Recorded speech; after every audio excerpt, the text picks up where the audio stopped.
तो दोस्तों, आज हम लोग पढ़ने वाले हैं गांधीवादी आंदोलन चरण प्रथम। ठीक है। तो सबसे पहले गांधी के उद्भव की परिस्थितियों को देखें तो गांधी के आगमन के समय एक राजनीतिक शून्य की स्थिति उत्पन्न हो चुकी थी। कांग्रेस का उदारवादी कार्यक्रम जनता के बीच अपना विश्वास खो चुका था। उग्रवादी एक जन आंदोलन लाने में विफल रहे थे। ठीक है, तो पहला तो ये कारण था। दूसरा देखें तो दक्षिण अफ्रीका में गांधी जी ने अंतर्राष्ट्रीय ख्याति प्राप्त कर ली थी। सबसे बढ़कर दक्षिण अफ्रीका का राजनीति, ठीक है, वहाँ वहाँ देखें तो उनके लिए एक बड़ा प्रयोगशाला सिद्ध हुई, बड़ी सब प्रयोगशाला सिद्ध हुई, क्योंकि दक्षिण अफ्रीका में ही उन्होंने अहिंसा और सत्याग्रह की तकनीक जो है वो विकसित की थी। स्वयंसेवकों का गठन, रचनात्मक कार्यक्रम, सभी तकनीक विकसित कर लिए थे। तीसरा देखें तो प्रथम विश्व युद्ध ने भारत की विभिन्न सामाजिक वर्गों को प्रभावित किया। पूंजीपति वर्ग प्रथम विश्व युद्ध के मध्य औद्योगिक वस्तुओं पर कर कर आरोपण तथा देखें तो युद्ध के पश्चात की अनिश्चितता से विक्षुब्ध थे, जबकि श्रमिक वर्ग उद्योगों में छटनी के खतरों को झेल रहे थे। उसी प्रकार धनी किसान जो है वो कृषि वस्तुओं के मूल्यों में जो गिरावट हो रही थी उससे परेशान थे, जबकि निम्न वर्गीय किसान भूखमरी और अकाल की समस्या से ग्रस्त थे।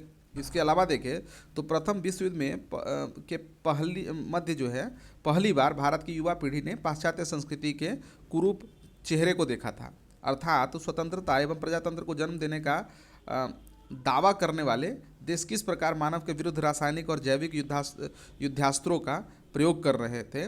ठीक है, यह भी वजह थी कि गांधीवादी राष्ट्रवाद को विभिन्न वर्गों का समर्थन जो है वो प्राप्त हुआ। ठीक है, और ये देखिए कि गांधी के आगमन के समय अंतर्राष्ट्रीय स्तर पर भी आंदोलन का एक माहौल निर्मित था। उपनिवेशों इसने साम्राज्यवाद विरोधी आंदोलन का रूप लिया, तो स्वतंत्र देशों में पूंजीवादी विरोधी जो है वो आंदोलन का।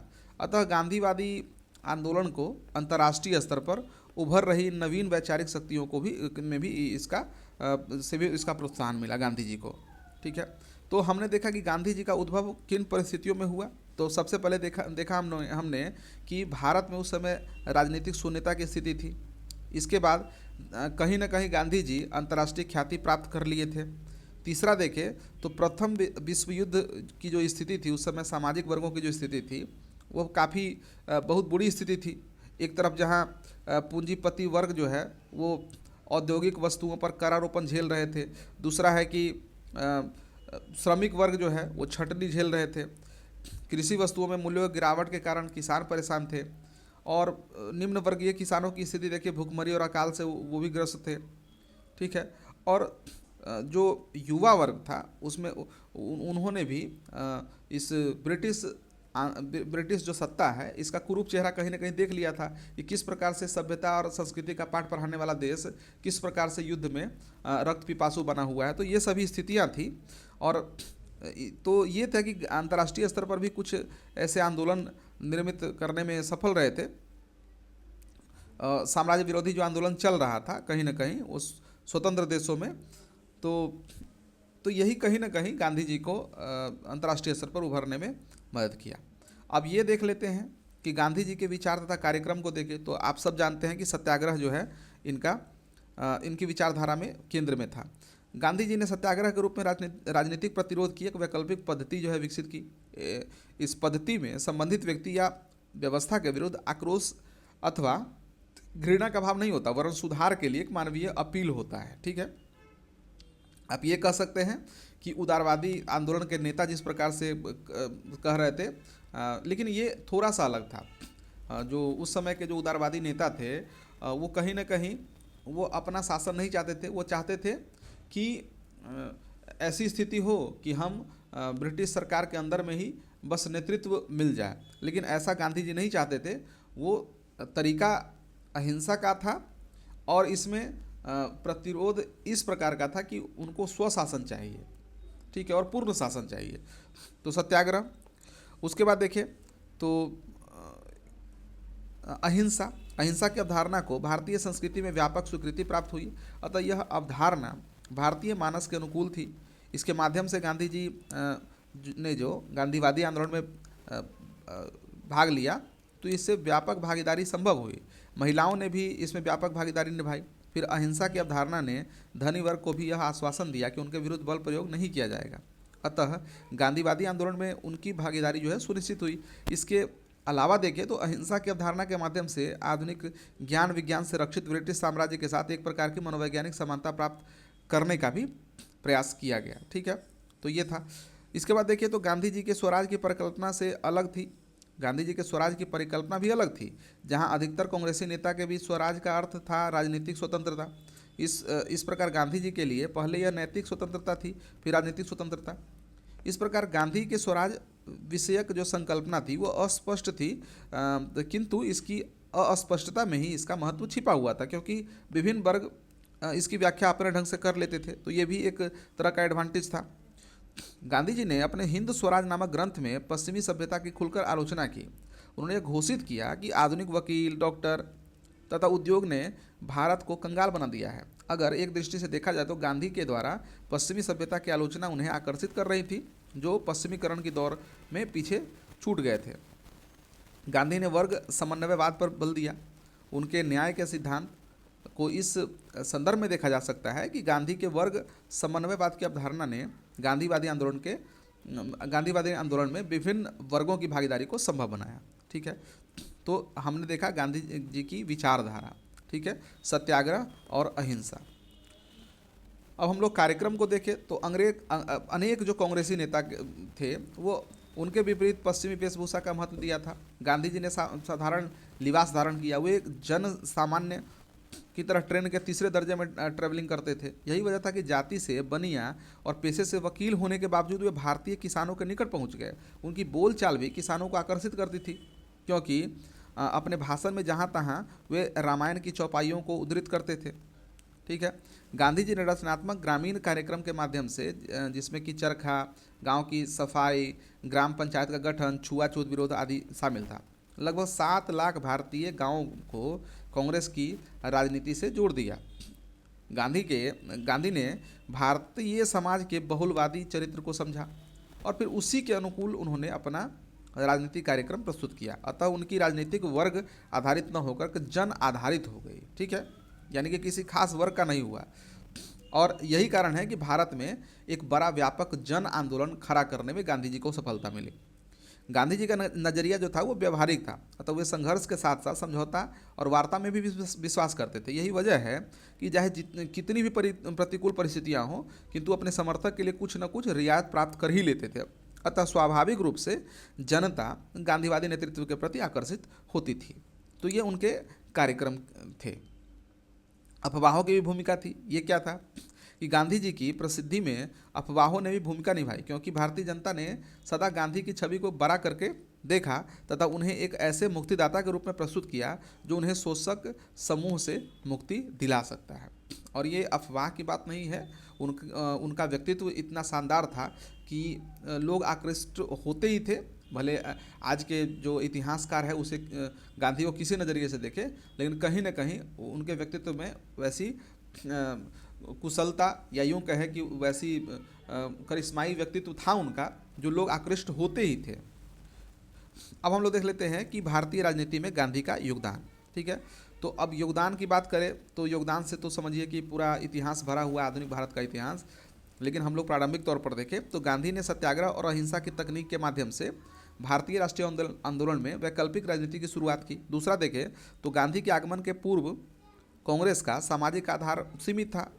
इसे क्या है, महज कुछ खास वर्गों को समर्थन प्राप्त था, किंतु गांधी जी ने कांग्रेस को सामान्य जनता से जोड़ दिया। 1916 में बनारस हिंदू विश्वविद्यालय के उद्घाटन के अवसर पर ही गांधी जी ने कांग्रेस नेताओं को इस बात के लिए आग्रह किया कि कांग्रेस अब महज अभिजात्यों की पार्टी रही है। ठीक है, जब तक हम कांग्रेस को गांवों से नहीं जोड़ देते तब तक कांग्रेस भारत का प्रतिनिधि राजनीतिक दल नहीं बन सकती है। व्यवहार में भी गांधी जी इस बात पर अमल किया। वस्तुतः उनके आगमन से पहले कांग्रेस की राजनीति महाराष्ट्र के चित्तपावन ब्राह्मण, बंगाल के भद्र लोग तथा तमिल ब्राह्मण तक सीमित थी, किंतु गांधी जी ने इसे बिहार, संयुक्त प्रांत, गुजरात आदि अन्य अपरंपरागत क्षेत्रों में फैलाया। साथ ही कांग्रेस की राजनीति से नए वर्गों को जोड़ा। तो ये इनका योगदान था। प्रारंभिक योगदान की बात करें, उन्होंने संगठन के रूप में भी कांग्रेस के स्वरूप में परिवर्तन लाया। उनके अंतर्गत देखें तो ग्राम, तालुक और जिला स्तर पर कांग्रेस की समितियों का पुनर्गठन किया गया। फिर कांग्रेस की कामकाज की भाषा के रूप में बोलचाल की भाषा का प्रयोग आरंभ हुआ। दूसरे शब्दों में भाषाई आधार पर कांग्रेस की समितियों का पुनर्गठन किया गया। ठीक है, क्योंकि आप जानते हैं कि भाषा ही एक ऐसा माध्यम है जिससे कहीं ना कहीं एकता आप सृजित कर सकते हैं। कोई एक भाषा होनी चाहिए, इसीलिए हिंदी को अधिक जो है आज भी देखें तो राजभाषा के रूप में हिंदी है, और देश की एकता अखंडता को बनाए रखने में हिंदी को प्रश्रय दिया जाता है। या कोई एक ऐसी भाषा हो जो समूचे भारत को जोड़ सके तो हिंदी इसमें अपना महत्व रखती है। खैर, इसके बाद देखें तो गांधी जी के अंतर्गत आंदोलन तात्कालिक सामाजिक मुद्दों से भी जुड़ गया, अतः राष्ट्र निर्माण एवं समाज सुधार दोनों प्रक्रियाएं साथ साथ चलती रही। ऐसा नहीं था जैसे पिछला आप आंदोलन देखिएगा तो उसमें केवल हिंसक या अहिंसक जो भी है प्रतिरोध था और किसी एक गोल के लिए था। यहाँ जो चल रही थी बात, वो एक तरफ जहाँ राष्ट्र निर्माण की बात हो रही थी, दूसरा तरफ समाज सुधार की बात हो रही थी। ठीक है, उन्होंने राजनीति में महिलाओं की भागीदारी को प्रोत्साहन दिया तथा छुआछूत के विरुद्ध एक बड़ा संघर्ष आरंभ किया। ठीक है, गांधी जी के पश्चात भी भारत एवं विश्व राजनीति में गांधीवाद की विरासत देखी जा सकती है। भारतीय राजनीति में यह विरासत भूदान आंदोलन, चिपको आंदोलन, नर्मदा बचाओ आंदोलन आदि के रूप में अभिव्यक्त हुआ। दूसरी तरफ विश्व राजनीति में देखें तो मार्टिन लूथर किंग के आंदोलन, दक्षिण अफ्रीका के अल्बर्ट लूथनी के राजनीति आदि पर गांधीवाद की साफ साफ झलक देखने को मिल जाती है। गांधी के आर्थिक और सामाजिक सिद्धांतों ने पर्यावरण वादियों को भी प्रेरित किया है। ठीक है, तो उनके विचार ही थे जो देश की सीमा को तोड़ रहे थे, और यह अंतर्राष्ट्रीयकरण इसका हो चुका था गांधी के विचारों का। और इसकी जो हम लोग इसके जो उदाहरण है, कई उदाहरण हम लोगों ने भविष्य में देखने को मिले। अब आगे देखते हैं कि रॉलेट एक्ट। ठीक है, चूँकि अब गांधीवादी युग हम लोग पढ़ रहे हैं, तो गांधीवादी युग में जो प्रारंभिक तौर पर जो घटना घटित हुई थी वो रॉलेट एक्ट था। तो इसे हम लोग देखते हैं। तो रॉलेट एक्ट 1919 में ब्रिटिश राज के खिलाफ भारतीयों का एक बड़ा विरोध प्रदर्शन था। ये रॉलेट एक्ट के विरोध में शुरू हुआ था, ये रॉलेट सत्याग्रह। ठीक है, जो एक विवादास्पद कानून था जिसमें ब्रिटिश सरकार को बिना किसी मुकदमे के किसी भी व्यक्ति को गिरफ्तार करने और जेल में डालने का अधिकार दिया गया था। ठीक है, इसके कारण क्या थे, रॉलेट सत्याग्रह के कारण क्या थे? तो सबसे पहला तो यही देखें कि रॉलेट एक्ट यह कानून भारतीयों के नागरिक अधिकारों का हनन करता था और ब्रिटिश सरकार को असीमित शक्तियाँ देता था। ठीक है, दूसरा देखें तो कि प्रथम विश्व युद्ध के बाद भारत में आर्थिक स्थिति खराब थी और लोगों में असंतोष बढ़ रहा था। और तीसरा देखें गांधी जी का नेतृत्व, महात्मा गांधी ने इस कानून के खिलाफ सत्याग्रह का आह्वान किया और लोगों को एकजुट किया। ठीक है, तो तीन प्रकार की स्थितियाँ थी जिससे जो है रॉलेट सत्याग्रह को बल मिला। तो इसके कारण ये हमने देखे। अब रॉलेट सत्याग्रह की परिस्थितियाँ क्या थी, तो इसमें देखें तो रॉलेट सत्याग्रह में व्यापक विरोध, पूरे देश में हड़तालें, प्रदर्शन और विरोध प्रदर्शन हो रहे थे। ठीक है, सरकारी दमन किया जा रहा था कि ब्रिटिश सरकार ने इन प्रदर्शनों को बलपूर्वक दबाने की कोशिश की जा रही थी। और एक जो काफ़ी कुख्यात घटना जो सामने आई वो जलियांवाला बाग हत्याकांड। अमृतसर में जलियांवाला बाग में निहत्थे लोगों पर गोली चला दी गई जिससे सैकड़ों लोग जो है मारे गए। यह रॉलेट सत्याग्रह के अंतर्गत ही आपको देखने को मिलते हैं। रॉलेट सत्याग्रह के परिणाम को देखें तो राष्ट्रीय जागरण, इस सत्याग्रह ने भारतीयों में राष्ट्रीय जागरण को जन्म दिया। दूसरा देखें तो ब्रिटिश शासन के प्रति असंतोष फैलाया, लोगों में ब्रिटिश शासन के प्रति असंतोष बढ़ गया। तीसरा देखें तो असहयोग आंदोलन का मार्ग प्रशस्त हुआ। रॉलेट सत्याग्रह ने असहयोग आंदोलन का मार्ग प्रशस्त किया। भारतीय स्वतंत्रता संग्राम का एक महत्वपूर्ण अध्याय साबित हुआ। ठीक है, संक्षेप में कहें तो रॉलेट सत्याग्रह भारतीय इतिहास का एक महत्वपूर्ण घटनाक्रम था जिसने भारतीय स्वतंत्रता संग्राम को गति दी। एक ऐसा आंदोलन था जिसने भारतीयों को एकजुट किया और ब्रिटिश शासन के खिलाफ लड़ने की प्रेरणा दी। तो हमने रॉलेट सत्याग्रह को देखा। अब आगे बढ़ते हैं और देखते हैं खिलाफत और असहयोग आंदोलन। अंग्रेजी हुकूमत के विरुद्ध 1919 से लेकर 1922 के दौरान दो सशक्त जन आंदोलन चलाए गए। ये आंदोलन थे खिलाफत और असहयोग आंदोलन। हालांकि ये दोनों आंदोलन पृथक पृथक मुद्दों को लेकर प्रारंभ हुए थे, किंतु दोनों ने ही संघर्ष के एक ही तरीके यानी कि अहिंसक असहयोग का मार्ग अपनाया था। यद्यपि खिलाफत आंदोलन भारतीय राजनीति के में जो है वो प्रत्यक्ष रूप से संबद्ध नहीं था, तथापि इसने भारतीय स्वतंत्रता संग्राम को एक उपयोगी पृष्ठभूमि प्रदान की तथा अंग्रेजों के विरुद्ध हिंदू मुस्लिम एकता को प्रोत्साहित करने में महत्वपूर्ण भूमिका निभाई। तो ये था पृष्ठभूमि। देखें तो इन दोनों आंदोलनों की पृष्ठभूमि उन घटनाओं की श्रृंखला में निहित है जो प्रथम विश्व युद्ध के पश्चात अंग्रेजी शासन द्वारा भारतीय संदर्भ में उठाए गए कदमों के द्वारा कारण जो है घटित हुई थी। इन आंदोलनों के लिए 1919 का वर्ष सबसे महत्वपूर्ण रहा था, क्योंकि इस विशेष वर्ष में सरकारी नीतियों एवं गतिविधियों से भारतीय समाज का लगभग हर वर्ग असंतुष्ट और रुष्ट हो गया। इस सार्वजनिक असंतुष्टि के लिए कई कारण उत्तरदायी थे, जिसका वर्णन जो है वो नीचे किया गया है, आप देख सकते हैं। पहला तो ये था कि प्रथम विश्व युद्ध के पश्चात उत्पन्न हुई आर्थिक कठिनाइयों ने जनता उसे त्रस्त हो गई थी। विश्व युद्ध के कारण महंगाई बहुत बढ़ गया था। कस्बों और नगरों में रहने वाले मध्यम वर्ग और निम्न वर्ग के लोग जैसे दस्तकार, मजदूर सभी महंगाई से परेशान हो गए थे। खाद्यान्नों की भारी कमी हो गई थी, मुद्रास्फीति बढ़ने लगी थी, औद्योगिक उत्पादन कम हो गया था और लोग करों के बोझ से दब गए थे। समाज का लगभग हर वर्ग आर्थिक परेशानियों से जूझ रहा था। इसने लोगों में ब्रिटिश विरोधी भावनाएं जागृत की। सूखे, महामारी और प्लेग से भी हजारों लोग मारे गए। ठीक है, रॉलेट एक्ट ने आक्रोश को उत्तेजित किया और गांधी जी ने इसका जो है विरोध करने का आह्वान किया। अनेक स्थानों पर बंद के आह्वान के प्रत्युत्तर में दुकानों और विद्यालयों को बंद कर दिया गया। पंजाब में यह विरोध विशेष रूप से अत्यधिक प्रबल था। ठीक है, क्योंकि इस प्रदेश के कई पुरुष द्वारा युद्ध में ब्रिटिश सेना की सहायता की गई थी और उन्हें अपनी वफादारी के बदले में सरकार से पुरस्कार प्रतिफल प्राप्त होने की उम्मीद थी। लेकिन इसके बदले ब्रिटिश सरकार ने राज्य में सैन्य कानून यानी कि मार्शल लॉ लागू किया और अप्रैल देखे 1919 में अमृतसर में हुए जलियांवाला बाग हत्याकांड, जिसने विदेशी शासन की क्रूरता को पूरी तरह से उजागर कर दिया, ठीक है, तक प्रांत की स्थिति दिन प्रतिदिन तनावपूर्ण होती गई। पंजाब में ज्यादतियों के संबंध में हंटर कमीशन की सिफारिशों ने सबकी आंखें खोल दी। उधर ब्रिटिश संसद विशेषकर हाउस ऑफ लॉर्ड्स में जनरल डायर के कृत्यों को उचित ठहराया गया तथा मॉर्निंग पोस्ट ने डायर के लिए 26,000 पाउंड की धनराशि एकत्रित की। ये सारी गतिविधियां अंग्रेजी शासन का पर्दाफाश करने के लिए पर्याप्त थी। 1919 में मॉन्टेग्यू चेम्सफोर्ड सुधारों का वास्तविक मकसद भी द्वैध शासन प्रणाली जो है लागू करना था, न कि जनता को राहत पहुंचाना। इन सुधारों से स्वशासन की मांग कर रहे राष्ट्रवादियों को अत्यंत निराशा हुई। विश्व युद्ध के पश्चात हुए कई घटनाओं ने भी हिंदू मुस्लिम राजनीति एकीकरण के लिए एक व्यापक पृष्ठभूमि तैयार कर दिया था, जैसे कि लखनऊ समझौता। इससे कांग्रेस और मुस्लिम लीग में सहयोग बढ़ा।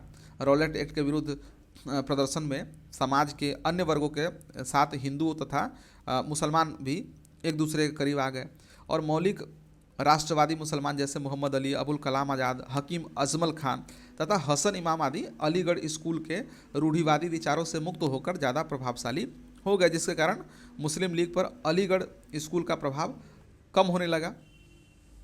युवा राष्ट्रवादियों ने उग्रवादी की वकालत की तथा राष्ट्रवादी आंदोलन में भी सक्रिय भूमिका निभाने पर बल दिया। ये साम्राज्य विरोधी भावनाओं से गहरे प्रभावित थे तथा साम्राज्यवादी दास्ता को समाप्त करना चाहते थे।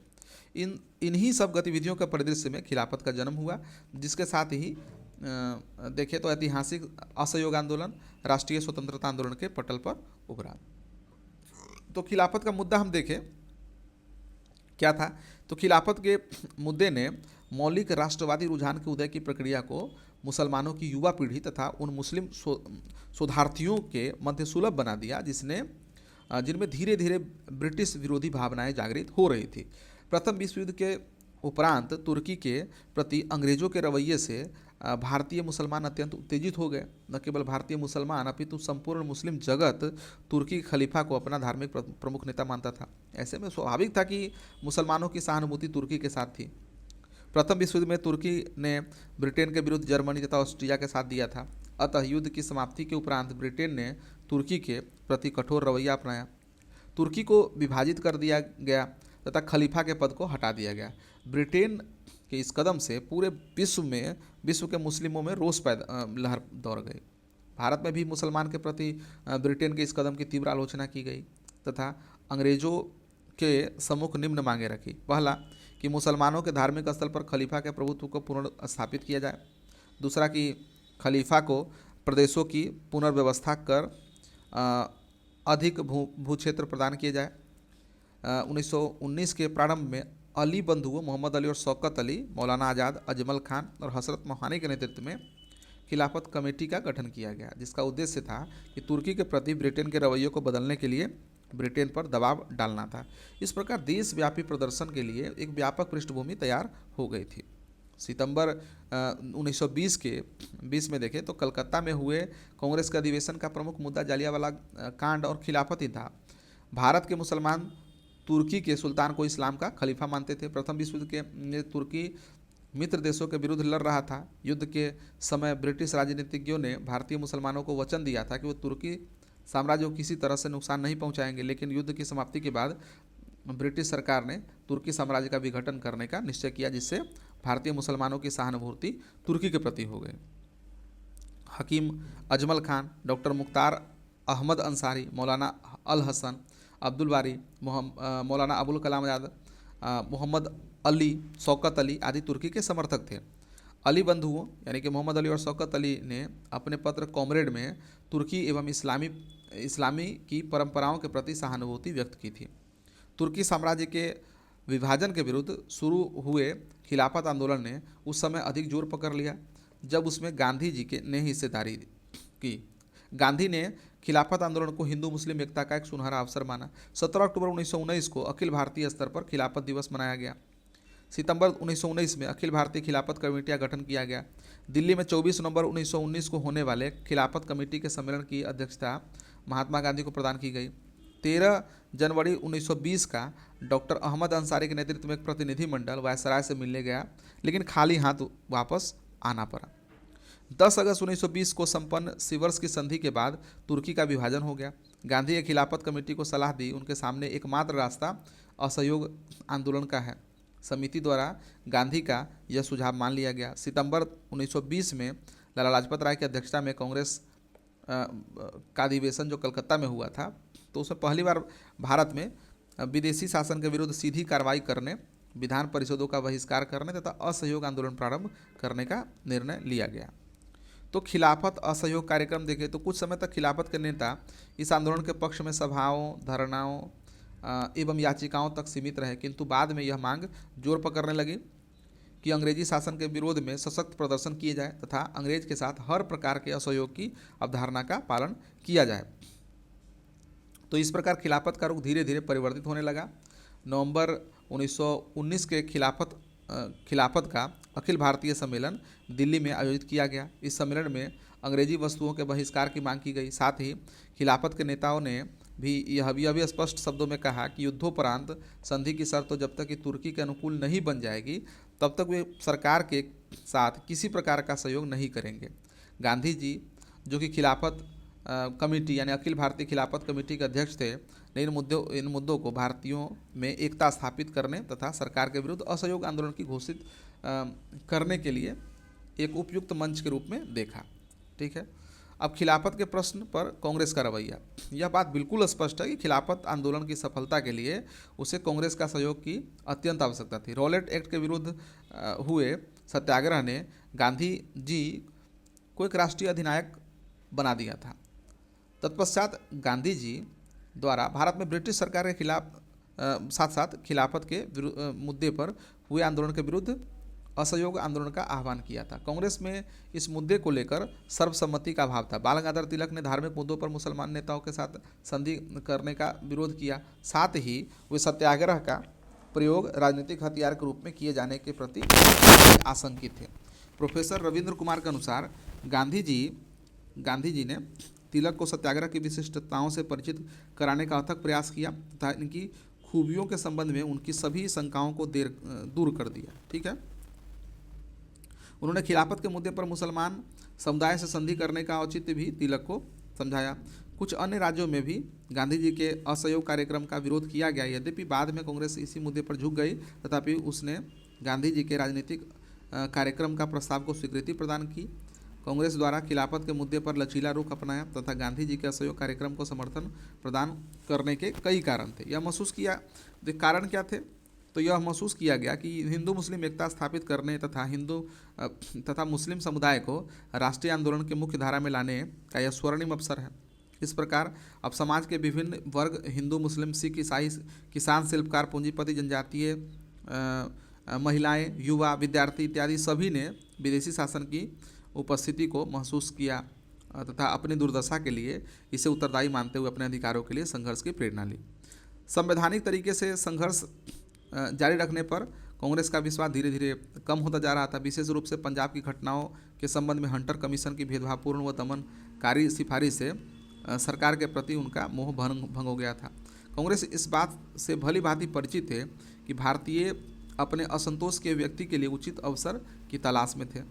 ठीक है, तो राजनीतिक प्रश्न के कांग्रेस को मुस्लिम लीग का समर्थन, तो राजनीतिक प्रश्न के मुद्दे पर असहयोग ये आंदोलन चलाने के लिए मुस्लिम लीग ने भी कांग्रेस को पूर्ण समर्थन देने का निश्चय किया था।